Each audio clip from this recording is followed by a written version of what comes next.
Right then, hi guys. So today I went to visit my friend Rachel Wilson over at her shop Excite for Life in Bradford.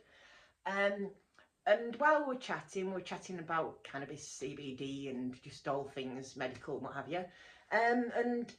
One of the things that I mentioned to her was about oral consumption methods and how it absorbs.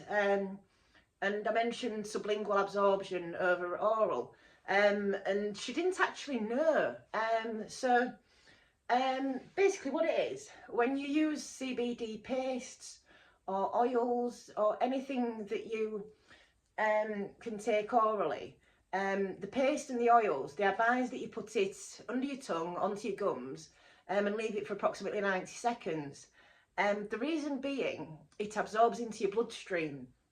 Now, Rachel and I advise on our packaging that you can have it with capsules. So these little capsules, and you can basically take the lid off it, squirt your dose in, pop the lid back on, and you take your tablets and you absorb it into your stomach, and it has to process through your liver. Now, the only problem with that is the bioavailability.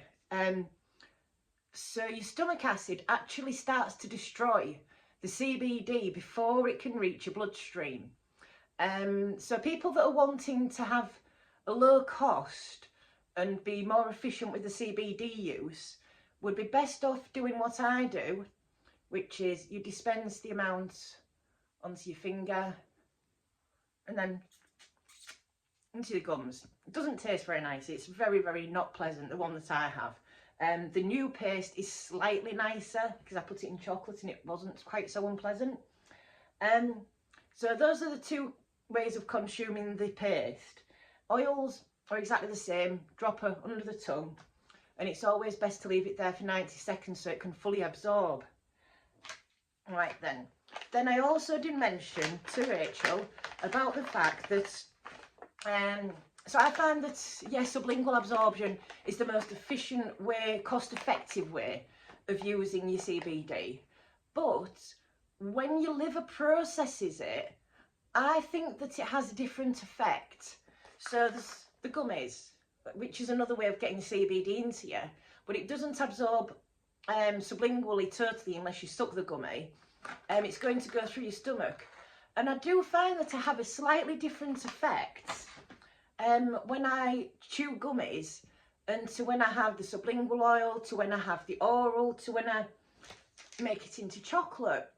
And then there's also the other method, inhalation, which is much more instant.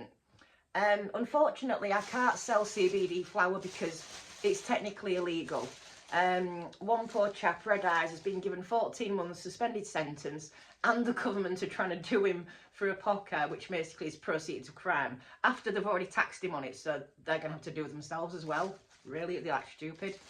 So because I can't stock the flour, I am, let's put that sweet down, going to be stocking, and this is yours, Kate, I've finally got it, the vapes. So these are liquid vapes. I don't use them myself just because I don't get on with them because of my asthma.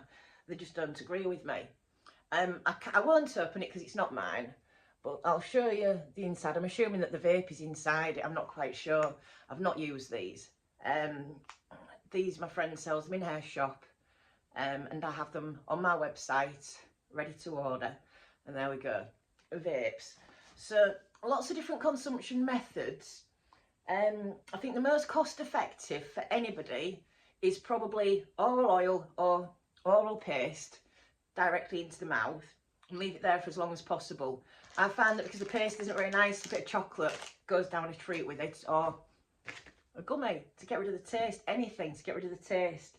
But yeah, the capsules are perfect if you're having to have a large dose, or if you just don't like the taste of it, or if you need to put it up your bum.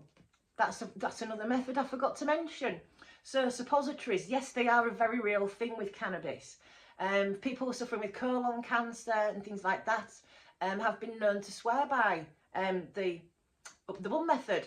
So yeah, yet another way of taking your CBD is, yeah, pop it into the capsule, pop it up your anus as a suppository, and wait for nature to take its course, and it'll absorb into your bloodstream. But again, it's absorption into the bloodstream.